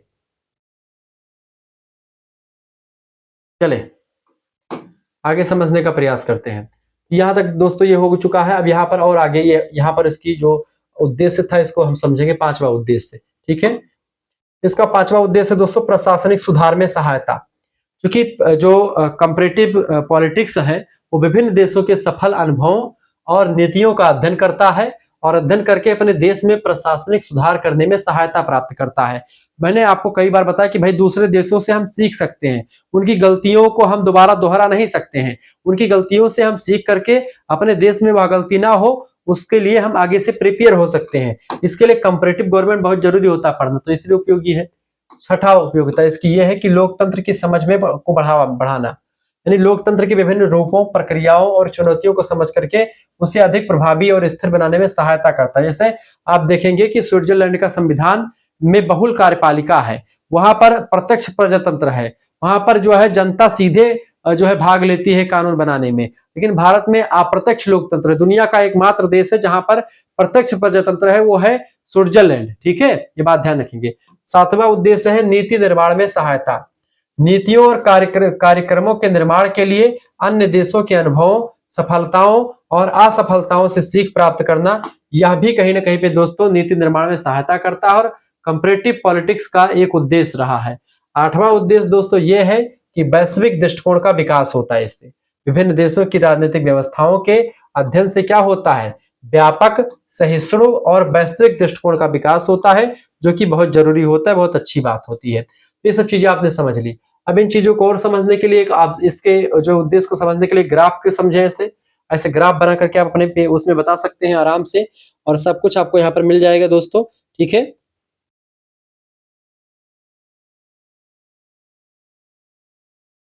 यहाँ पर आप देखें कंपैरेटिव पॉलिटिक्स के उद्देश्य। पहला उद्देश्य क्या है, समानताओं की खोज करना। दूसरा उद्देश्य क्या है, भिन्नताओं की खोज करना। तीसरा उद्देश्य क्या होगा दोस्तों, तीसरा उद्देश्य है समान सिद्धांतों का निर्माण करना। चौथा उद्देश्य क्या है, राजनीतिक विकास को समझना। पांचवा उद्देश्य क्या है, प्रशासनिक सुधार में सहायता करना। छठा उद्देश्य क्या है, लोकतंत्र की समझ को बढ़ावा देना। सातवां उद्देश्य क्या है, नीति निर्माण में सहायता करना। आठवां उद्देश्य क्या है, वैश्विक दृष्टिकोण का विकास करना। ये सारे उद्देश्य है कंपैरेटिव पॉलिटिक्स के उद्देश्य। आप इसको ऐसे नोट डाउन कर सकते हैं। तो ये बहुत बारीकी के साथ मैं चीजों को समझाने का प्रयास कर रहा हूं, और ऐसे इन चीजों को अगर आप समझ लेंगे बेटर रहेगा। ये माइंड मैप के जरिए आप चाहे तो ऐसे लिख करके एग्जाम में बढ़िया प्रभावित कर सकते हैं अपने एग्जामिनर को, और चाहे तो वैसे लिख सकते हैं। ये याद करने के लिए माइंड मैप के रूप में मैंने आपको बताया। कुछ इंपॉर्टेंट फैक्ट्स आपको और ध्यान रखने होंगे दोस्तों, जैसे कि कंपैरेटिव पॉलिटिक्स का अध्ययन केवल ज्ञान के लिए नहीं बल्कि व्यवहारिक जीवन में उसकी उपयोगिता अत्यंत महत्वपूर्ण है, उसके लिए किया जाता है। उसके उद्देश्यों की प्राप्ति से बेहतर शासन होता है, यानी कि गुड गवर्नेंस संभव होता है। लोकतंत्र की गुणवत्ता में सुधार आता है। नीतियां नीतियां अधिक प्रभावी और यथार्थवादी बनती हैं इससे। अंतर्राष्ट्रीय सहयोग और शांति को बढ़ावा मिलता है कंपैरेटिव पॉलिटिक्स से। समाज के विविध वर्गों की आवश्यकताओं को बेहतर तरीके से समझा जा सकता है। जब हम अलग अलग देशों के अलग अलग जगहों के लोगों के बारे में समझेंगे, वहां के बारे में जानेंगे, तो चीजें जरूर बेटर होंगी। ठीक है, अब यहाँ पर महत्वपूर्ण तथ्य दोस्तों कुछ यहाँ पर रखे गए हैं। महत्वपूर्ण विद्वानों के विचार की अगर बात की जाए, यहाँ पर इसे जो है अर्लैंड रिजॉर्ट कहते हैं कि कंपैरेटिव पॉलिटिक्स का मुख्य उद्देश्य विभिन्न राजनीतिक लोकतांत्रिक व्यवस्थाओं की समझ बढ़ाना और लोकतंत्र को अधिक प्रभावी बनाना होता है। ठीक है, अल्मंड कहते हैं कि यह विषय राजनीतिक समानताओं और भिन्नताओं की खोज कर राजनीतिक सिद्धांतों के निर्माण का प्रयास करता है।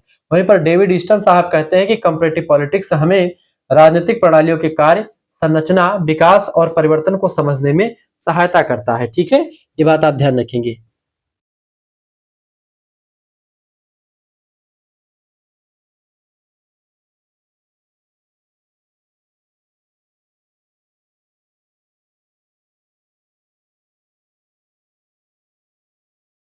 क्लियर, महत्वपूर्ण तथ्य ये है दोस्तों, यहाँ पर वही चीज पुरानी चीजें भी लिखी हुई, तो ये देखो देखें की पॉइंट्स दोस्तों समझ लेते हैं। यह विषय समानता और भिन्नताओं दोनों की खोज करता है। ठीक है, समान सिद्धांतों का निर्माण और इसका महत्वपूर्ण उद्देश्य क्या है इसको बताता है। प्रशासनिक सुधार और नीति निर्माण में यह विषय अत्यंत उपयोगी है। कंपैरेटिव पॉलिटिक्स लोकतंत्र वैश्विक दृष्टिकोण के विकास में महत्वपूर्ण योगदान देता है। तो ये बड़ी जबरदस्त चीजें हैं जो मैंने आपको बताई। अब यहाँ पर दोस्तों इसकी विशेषताओं को, कंपैरेटिव पॉलिटिक्स की क्या विशेषताएं हैं, इनकी विशेषताओं को भी समझने का प्रयास करते हैं। बहुत ही बारीकी के साथ इसकी विशेषताओं को भी हम समझेंगे, यानी कि इसका आपने सब कुछ समझ लिया, बहुत सारे पॉइंट्स को आपने समझ लिया। ठीक है, कंपैरेटिव पॉलिटिक्स की विशेषताओं को आप समझते हैं। देखिए दोस्तों, पहली विशेषता वैज्ञानिक प्रकृति। ठीक है, इसकी जो प्रकृति कैसी है, वैज्ञानिक प्रकृति है। वैज्ञानिक प्रकृति, ठीक है, पहली विशेषता इसकी। सब कुछ आपको समझाने का प्रयास रहेगा। यह अध्ययन तथ्यों के संग्रह, वर्गीकरण, विश्लेषण और सामान्यीकरण की वैज्ञानिक पद्धति पर आधारित होता है। ये बात आप ध्यान रखेंगे। ठीक है, दूसरी विशेषता तुलनात्मक दृष्टिकोण, कंपैरेटिव अप्रोच। ये जो है इसका विशेषता है, किसकी विशेषता, कंपैरेटिव पॉलिटिक्स की, तुलनात्मक दृष्टिकोण। या विभिन्न देशों की राजनीतिक संस्थाओं, प्रक्रियाओं और नीतियों की तुलना करके समानताओं और असमानताओं का अध्ययन करता है। दूसरी विशेषता। तीसरी विशेषता लिखेंगे वस्तुनिष्ठता, यानी इसमें व्यक्तिगत विचारों, पक्षपात और पूर्वाग्रहों को हटा करके निष्पक्ष और निर्लिप्त होकर के अध्ययन किया जाता है। बिल्कुल ठीक बात है। ठीक है, इसके अलावा दोस्तों छठी विशेषता, मतलब की चौथी विशेषता यह है व्यापकता। ठीक है, यानी यह अध्ययन केवल सरकार या संविधान तक सीमित नहीं बल्कि राजनीतिक संस्कृति, व्यवहार, विचारधाराएं और नीतियों, सामाजिक आर्थिक कारक आदि को भी इसमें जो है शामिल करता है। पांचवी विशेषता दोस्तों ये है इसकी, कंपैरेटिव पॉलिटिक्स की बहुआयामी दृष्टिकोण है इसका, यानी यह अध्ययन राजनीति के साथ साथ सामाजिक, आर्थिक, ऐतिहासिक, मनोवैज्ञानिक और भौगोलिक कारकों को भी ध्यान में रख करके किया जाता है, यानी कि ये भी इसका एक विशेषता रही है। ठीक है, आगे बढ़ते हैं और भी चीजों को जानने का प्रयास करते हैं। वीडियो को लाइक कर दीजिएगा, चैनल पर नए हैं तो प्लीज चैनल को सब्सक्राइब कर दीजिएगा। को करिकुलर मास्टर हमारा दूसरा चैनल है, जहां पर को करिकुलर की परीक्षाओं की तैयारी बहुत बेटर अंदाज में करवाई जाती है, उसको भी सब्सक्राइब कर लीजिएगा। बीए क्रैकर भी चैनल है, उसको भी सब्सक्राइब कर लीजिएगा। आगे बढ़ते, गतिशीलता, डायनेमिक नेचर। राजनीतिक व्यवस्थाएं समय के साथ बदलती रहती हैं, इसलिए कंपैरेटिव पॉलिटिक्स स्थिर नहीं बल्कि एक गतिशील अध्ययन होता है। छठी विशेषता है। सातवीं विशेषता दोस्तों, यह व्यवहारवादी दृष्टिकोण। यह अध्ययन केवल संस्थाओं तक सीमित नहीं होकर के व्यवहारों, समानताओं और दृष्टिकोणों और निर्णय प्रक्रियाओं का भी विश्लेषण करता है। इसके अलावा कारण कार्य संबंध पर भी बल देता है ये। ठीक है, ये अगली विशेषता है। यह केवल घटनाओं का वर्णन नहीं करता बल्कि उनके पीछे के कारणों का विश्लेषण करता है। कोई घटना हुई तो उसका क्यों घटना हुई, उसका पूरा कारण का विश्लेषण करता है और उसका क्या प्रभाव पड़ेगा उसका अध्ययन भी इसके अंतर्गत किया जाता है। इसके साथ साथ तुलनात्मक विधि का प्रयोग होता है। ठीक है, यानी यह अध्ययन तुलनात्मक विधि का प्रयोग करता है, जिससे हम विभिन्न राजनीतिक व्यवस्थाओं के बीच वास्तविक अंतर और समानताएं समझ सकते हैं। ठीक है, और 10वीं विशेषता दोस्तों इसकी ये है कि व्यवहारिक उपयोगिता है। ठीक है, प्रैक्टिकल यूटिलिटी। यह अध्ययन केवल सैद्धांतिक नहीं बल्कि व्यवहारिक योगदान भी देता है, जैसे नीति का निर्माण कैसे करना, सुधार, अंतर्राष्ट्रीय सहयोग और समस्याओं के समाधान में भी सहायता करता है। ठीक है, ये बात आप ध्यान रखेंगे। तो आपने बहुत सारी चीजें समझ ली, अब इसकी विशेषताओं को आपने समझा, इसकी उपयोगिता को समझा, इसकी प्रकृति को, इसकी विषय क्षेत्र को, इसके अर्थ और परिभाषा को आपने समझ लिया है। ठीक है, तो तमाम सारी चीजें आपके समझ में आ गई होंगी लगभग में। अब आगे बढ़ते हैं और भी चीजों को जानने का प्रयास करते हैं। तो यहाँ पर लगभग में आपका कंप्लीट सिलेबस अब लगभग में हो चुका है।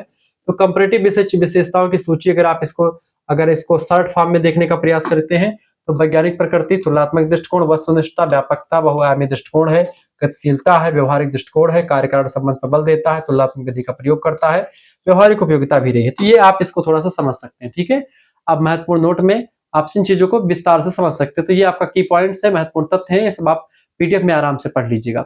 अब यहाँ पर आ चुका है दोस्तों अगला पॉइंट आपका, पेज नंबर 9। इसमें कंपैरेटिव पॉलिटिक्स और कंपैरेटिव गवर्नमेंट दोनों के बीच में क्या डिफरेंस होता है, क्योंकि इसके बीच में हम समझने का प्रयास करते हैं। दोनों के बीच डिफरेंस की अगर बात की दोस्तों, क्या डिफरेंस है इसको समझने का प्रयास करते हैं।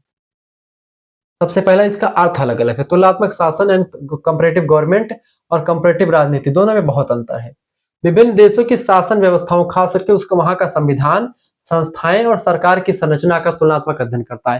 यानी कंपैरेटिव गवर्नमेंट जो है बस केवल सरकार का अध्ययन करता है और व्यवस्थाओं का, संविधान का, संस्थाओं का और सरकार का, बस इतना तक अध्ययन करता है, उससे बड़ा नहीं। यानी कि कंपैरेटिव जो गवर्नमेंट है वो छोटा विषय वस्तु है।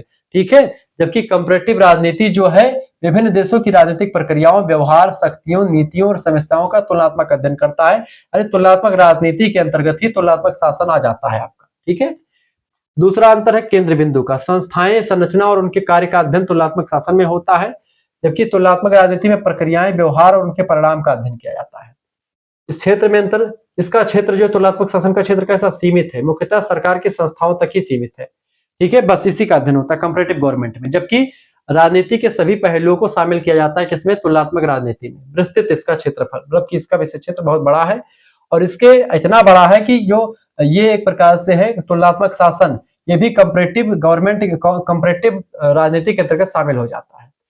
अध्ययन का विषय, संविधान, कार्यपालिका, विधायिका, न्यायपालिका, संघीय ढांचा, प्रशासन व्यवस्था का अध्ययन तुलनात्मक शासन के अंतर्गत किया जाता है, यानी कंपैरेटिव गवर्नमेंट के अंतर्गत किया जाता है, बस कुछ ही चीजों का अध्ययन। जबकि तुलनात्मक राजनीति में दोस्तों राजनीतिक दल, दबाव समूह, जनमत, चुनाव, राजनीतिक संस्कृति, सामाजिक आर्थिक कारक, इन सभी का अध्ययन भी किया जाता है। इसके साथ साथ मुख्य प्रश्न ये है, सरकार की संरचना कैसी है, संस्थाएं कैसे कार्य करती हैं, इसका अध्ययन तुलनात्मक शासन के अंतर्गत होता है। इन प्रश्नों का उत्तर दिया जाता है। जबकि तुलनात्मक राजनीति में राजनीतिक व्यवहार कैसा है और लोग राजनीति में कैसे भाग लेते हैं, इसका अध्ययन किया जाता है। ठीक है, ये सब चीजें इसमें आपको देखने को मिल रही है।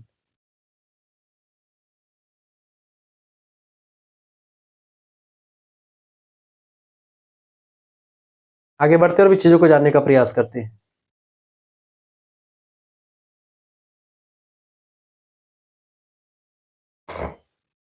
उद्देश्य में अंतर, शासन की संस्थाओं की तुलना करके उसके स्वरूप और कार्य का विकास को समझा जाता है तुलनात्मक शासन में, जबकि तुलनात्मक राजनीति में राजनीतिक प्रक्रियाओं और व्यवहार की तुलना करके उनके कारण, प्रभाव और परिणामों को समझा जाता है।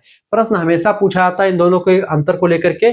ऐसा अंतर मैंने यहाँ पर लिख रखा है जो आपको कहीं पर भी आपको मतलब कि नहीं मिलेगा, और ये सब चीजें आपको पूरा कंप्लीट मिल जाएगा। ठीक है। पद्धति में अंतर, ऐतिहासिक, विधिक और वर्णनात्मक पद्धति है कंपैरेटिव गवर्नमेंट की, जबकि तुलनात्मक राजनीति की अगर बात करें, कंपैरेटिव पॉलिटिक्स की बात करें तो व्यवहारवादी, वैज्ञानिक और विश्लेषणात्मक पद्धति का प्रयोग करता है।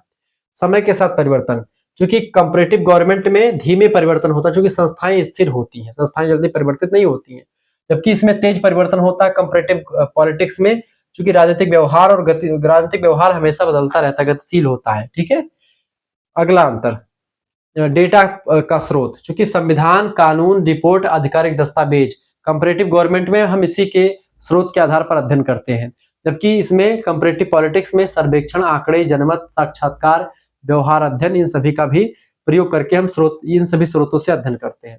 इसके अलावा उदाहरण, भारत, अमेरिका, ब्रिटेन की शासन व्यवस्थाएं एक दूसरे से भिन्न है, ये अध्ययन करके हम बता सकते हैं कंपैरेटिव गवर्नमेंट के द्वारा। जबकि कंपैरेटिव पॉलिटिक्स के द्वारा भारत, अमेरिका, ब्रिटेन में चुनावी व्यवहार कैसा है, दलगत राजनीति कैसे चलती है, जनमत कैसे है, नीतियों का तुलना करके हम बता सकते हैं। तो ये दोनों का अध्ययन हो गया। ठीक है। प्रमुख विद्वान की अगर बात करें तो अरिस्टोटल, मॉन्टेस्क्यू, गॉर्डनर और फिनर ये कंपैरेटिव गवर्नमेंट के समर्थक रहे हैं, जबकि कंपैरेटिव पॉलिटिक्स के ठीक है ग्रेवियल ए एलमंड, डेविड ईस्टन, लुसियन पाई और सिडनी बर्बा, ये सभी लोग जो है ये कंपैरेटिव पॉलिटिक्स के जो है समर्थक विद्वान रहे हैं। ये बात आप ध्यान रखेंगे।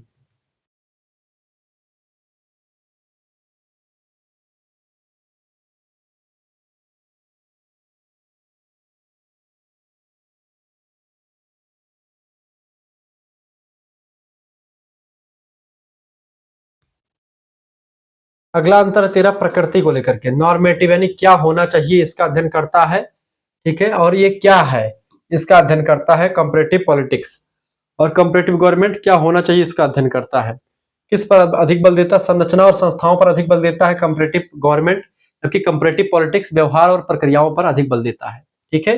परिणाम में निकलता दोस्तों, आदर्श शासन व्यवस्था के निर्माण में सहायता करता है कंपैरेटिव गवर्नमेंट, जबकि राजनीतिक समस्याओं के समाधान और नीति निर्धारण में सहायक होता है कंपैरेटिव पॉलिटिक्स। ठीक है। इस तरीके से आपने इनके बीच में डिफरेंस को समझा, अंतर को समझ लिया। कंपैरेटिव गवर्नमेंट दोस्तों भारत, अमेरिका, ब्रिटेन की विधायिका की संरचना और कार्यप्रणाली की तुलना करता है, जबकि कंपैरेटिव पॉलिटिक्स भारत, अमेरिका और ब्रिटेन के चुनावी व्यवहार, राजनीतिक दल और जनमत की तुलना करता है, यानी कि एक कदम आगे है। कंपैरेटिव पॉलिटिक्स जो है वो एक प्रकार से एक कदम आगे है। गवर्नमेंट मतलब वहां की संरचना का अध्ययन करना, और पॉलिटिक्स माने वहां की प्रक्रिया का अध्ययन करना, दोनों एक चीज है। कंपैरेटिव गवर्नमेंट दोस्तों सीमित क्षेत्र का अध्ययन करता है, जबकि कंपैरेटिव जो पॉलिटिक्स है वो विस्तृत क्षेत्र का अध्ययन करता है। ठीक है। दोनों का लक्ष्य बेहतर शासन और राजनीतिक समझ की तैयारी करना होता है, ये बात आप ध्यान रखेंगे। तो इस तरीके से मतलब कि कंपैरेटिव गवर्नमेंट संस्थाओं का अध्ययन करता है, जबकि कंपैरेटिव पॉलिटिक्स जो होता है प्रक्रियाओं का अध्ययन करता है। इस तरीके से दोनों के बीच बड़ा डिफरेंस रहा है दोस्तों, ये बात आप ध्यान रखेंगे। संस्थाएं हमें व्यवस्था देती हैं और प्रक्रियाएं हमें जीवन देती हैं, दोनों का बड़ा जबरदस्त महत्व है, ये बात आप ध्यान रखें। तो महत्वपूर्ण पुस्तकों की अगर बात की तो कुछ पुस्तकें यहाँ पर विद्वानों की रखी गई हैं, जैसे अरस्तु। अरस्तु की अगर बात की तो अरस्तु की कुछ पुस्तकें हैं। तुलनात्मक राजनीति के जनक कहा जाता है, उन्होंने विभिन्न नगर राज्यों के संविधान का अध्ययन किया और उनकी प्रसिद्ध पुस्तक है पॉलिटिक्स। ठीक है। मॉन्टेस्क्यू की बात किया तो 1689 में जन्म, 1755 में मृत्यु। इन्होंने शक्तियों के विभाजन का सिद्धांत दिया, तुलनात्मक पद्धति का उपयोग करते हुए विभिन्न सरकारों का अध्ययन किया, और प्रसिद्ध पुस्तक है द स्पिरिट ऑफ लॉज इनकी। ठीक है। 1911 में जन्म हुआ ग्रेवियल आलमंड का, 2002 में मृत्यु। संरचनात्मक प्रकार्यात्मक दृष्टिकोण के प्रवर्तक रहे हैं, राजनीतिक प्रणालियों के इनपुट आउटपुट मॉडल का प्रतिपादन किया इन्होंने। प्रसिद्ध पुस्तक है the politics of developing areas, ये पुस्तक किसकी है, आलमंड की है, ग्रेवियल ए आलमंड। डेविड ईस्टन साहब उत्तर व्यवहारवाद, व्यवहारवाद के जनक, 1917 में जन्म हुआ, 2014 में मृत्यु। राजनीतिक प्रणाली दृष्टिकोण के निर्माता, इनपुट आउटपुट मॉडल को लोकप्रिय बनाया। प्रसिद्ध पुस्तक है system analysis of political life, इस पुस्तक को लिखा इन्होंने। एरेंड लाइफहार्ट की अगर बात की जाए तो इन्होंने, इनका जन्म 1936 में, 2019 में मृत्यु। तुलनात्मक लोकतंत्र के प्रमुख विशेषज्ञ है, सहमति लोकतंत्र का सिद्धांत दिया। प्रसिद्ध पुस्तक है पार्टनर्स ऑफ डेमोक्रेसी। ठीक है। ये सारी पुस्तकों के नाम याद रखिएगा, ये सब इंपॉर्टेंट है। ये सब चीजें यहाँ पर मैंने रख रखी है, महत्वपूर्ण घटनाएं वगैरह यहाँ पर आपकी सारी चीजें दी गई हैं।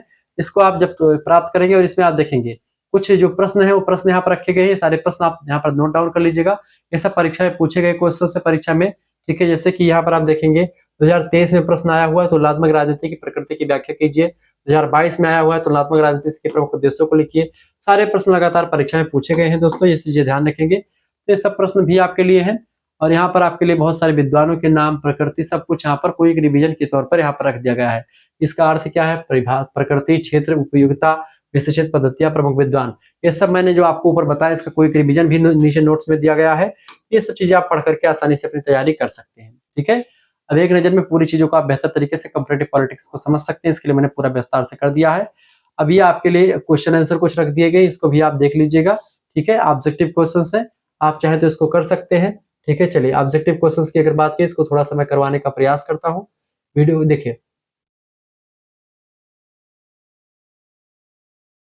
देखेंगे आपको दिखाई पड़ रहा हो तो मैं इसको करवा दूं। चलिए, दिखाई पड़ा, थोड़ा बहुत दिखाई पड़ रहा होगा, आप देख लीजिए इसको।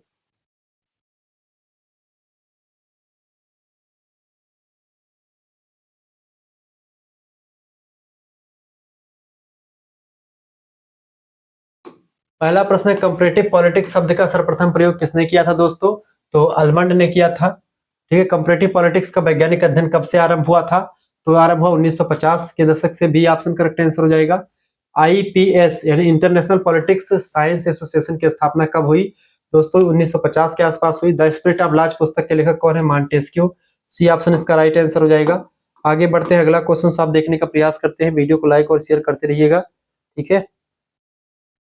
आगे देखेंगे, अगला क्वेश्चन आपका आ चुका है, पॉलिटिकल सिस्टम का विश्लेषण किसने, किससे अधिक व्यवस्थित रूप में किया है? तो किसने किया दोस्तों? ईस्टन ने, डेविड ईस्टन साहब ने किया है। A system analysis of political life पुस्तक किसने लिखी है? ईस्टन साहब ने लिखी है।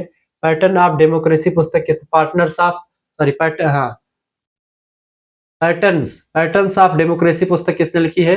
ये पुस्तक लिखी है लिफर्ड ने, ऑप्शन नंबर इसका सी करेक्ट आंसर हो जाएगा, ठीक है। इसके अलावा कंपैरेटिव पॉलिटिक्स की प्रकृति क्या है? इसकी प्रकृति दोस्तों वैज्ञानिक है, बी ऑप्शन इसका राइट आंसर हो जाएगा। 9 नंबर प्रश्न आपकी स्क्रीन पर आ जाएगा, तुलनात्मक राजनीति का मुख्य उद्देश्य क्या है? इसका मुख्य उद्देश्य समानताओं और भिन्नताओं की खोज करना। कंपैरेटिव पॉलिटिक्स का संबंध किससे अधिक है, बताएंगे। तो ये दोस्तों विभिन्न सामाजिक विज्ञानों से अधिक संबंध है इसका। आगे बढ़ते और भी चीजों को जानने का प्रयास करते हैं। वीडियो को लाइक कर दीजिएगा, चैनल पर अगर नए हैं तो प्लीज चैनल को सब्सक्राइब कर दीजिएगा। देखिए, अब 11वां नंबर प्रश्न आपके स्क्रीन पर आने वाला है। 11 नंबर क्वेश्चन आपकी स्क्रीन पर आ चुका, फटाफट से आप देखने का प्रयास करेंगे। प्रश्न, तुलनात्मक राजनीति में व्यवहारवादी दृष्टिकोण का विषय किस काल में आया? दोस्तों ये आया था 1960 के दशक में, ठीक है। व्यवहारवाद के जनक कौन है? उनका नाम है डेविड ईस्टन। कंपैरेटिव पॉलिटिक्स और कंपैरेटिव गवर्नमेंट में मुख्य अंतर क्या है दोस्तों? एक संस्था पर अध्ययन करता है, यानी कंपैरेटिव पॉलिटिक्स जो है दोस्तों, ये एक प्रकार से प्रक्रियाओं पर अध्ययन करता है, ठीक है। किस देश की प्रक्रियाएं कैसी होती है? कंपैरेटिव गवर्नमेंट संस्थाओं का अध्ययन करता है, यानी बी ऑप्शन, ठीक है। तुलनात्मक राजनीति में व्यापक दृष्टिकोण से क्या तात्पर्य है? इसका मतलब होता है बहुत व्यापक दायरा होता है, विषय क्षेत्र बड़ा है, ठीक है। अगला क्वेश्चन आप देखेंगे, 14 नंबर प्रश्न है आपका, कौन सा विद्वान राजनीतिक संस्कृति की अवधारणा के लिए प्रसिद्ध है दोस्तों? तो है अल्मंड एंड बर्बा, ठीक है। Which book introduced the concept of political culture, ठीक है, बी ऑप्शन, यानी कि द सिविक कल्चर। तुलनात्मक राजनीति का अध्ययन हमारे लिए क्यों उपयोगी है दोस्तों? समस्याओं के समाधान और नीति निर्माण के लिए आवश्यक है, ये बात आप ध्यान रखेंगे। अगला क्वेश्चन आपका आ चुका है, 18 नंबर प्रश्न है, बहुआयामी। प्रश्न क्या है दोस्तों? प्रश्न है आपका, बहुआयामी दृष्टिकोण का अर्थ क्या है? बहुआयामी दृष्टिकोण का अर्थ है कई पहलुओं का अध्ययन, ठीक है। कई पहलुओं का अध्ययन ये बहुआयामी का अर्थ होता है, ये बात आप ध्यान रखेंगे। आगे बढ़ते और भी चीजों को जानने का प्रयास करते हैं। 19 नंबर, कौन सा विद्वान संरचनात्मक प्रकार्यात्मक दृष्टिकोण के लिए प्रसिद्ध है? तो अल्मंड प्रसिद्ध है। तुलनात्मक राजनीति में अध्ययन के किस प्रकार की शांति को बढ़ावा मिलता है? दोस्तों अंतरराष्ट्रीय शांति को बढ़ावा मिलता है तुलनात्मक अध्ययन से। ये सब चीजें ध्यान रखिए। इस तरीके से हमने बहुत सारी चीजों को समझ लिया और बहुत सारे प्रश्नों को मैंने आपको बता दिया। मिलते हैं दोस्तों फिर नेक्स्ट वीडियो में, तब तक के लिए जय हिंद, जय भारत। आप सभी का बहुत बहुत धन्यवाद हमारे साथ जुड़ने के लिए। इसी प्रकार से अपना प्यार दुलार हमेशा बनाए रखेंगे। वीडियो को लाइक कर दीजिएगा, चैनल पर अगर नए आए हैं तो प्लीज चैनल को सब्सक्राइब कर दीजिएगा। इस प्रकार से इन्फॉर्मेटिव वीडियो मैंने आपके लिए बनाई और आप सभी लोग जुड़ जाइएगा हमारे साथ। अगर आपको कोर्स में ज्वाइन होना है तो आप कोर्स में ज्वाइन हो सकते हैं, मात्र और मात्र 100 रुपए फीस में पूरा 5th सेमेस्टर का नोट्स मिलेगा। 9984 039 इस नंबर पर व्हाट्सएप पर एसएमएस कर दीजिएगा, ठीक है। अगर आपको 5th सेमेस्टर का कोर्स लेना है तो 100 रुपए फीस उसके लिए रखी गई है। 5th एंड 6th का इकट्ठा फीस लेंगे तो आपके लिए मात्र 150 रुपए फीस में दोनों सेमेस्टर के सभी सब्जेक्ट का ऑब्जेक्टिव लिखित सभी टाइप का नोट्स आपको मिल जाएगा, सभी प्रकार की चीजें आपको मिल जाएंगी, कहीं पर आपको भटकना नहीं पड़ेगा, सब कुछ आपको एक जगह पर मिल जाएगा अगर आप हमारे से जुड़ते हैं तो, ठीक है। बहुत ही बारीकी के साथ चीजों को समझाने का प्रयास मैं करूंगा। धन्यवाद, बहुत बहुत धन्यवाद आप सभी का हमारे से जुड़ने के लिए। सभी लोग जुड़ने का प्रयास करेंगे, ठीक है। बहुत ही बारीकी के साथ, बहुत ही बेटर अंदाज में मैंने समझाया हुआ है। सभी सेमेस्टर का मतलब कि सभी सब्जेक्ट का आपको मिल जाएगा नोट्स मात्र 100 और 150 रुपए में, पूरा हैंड रिटन नोट जैसे मैंने आपको पढ़ाया।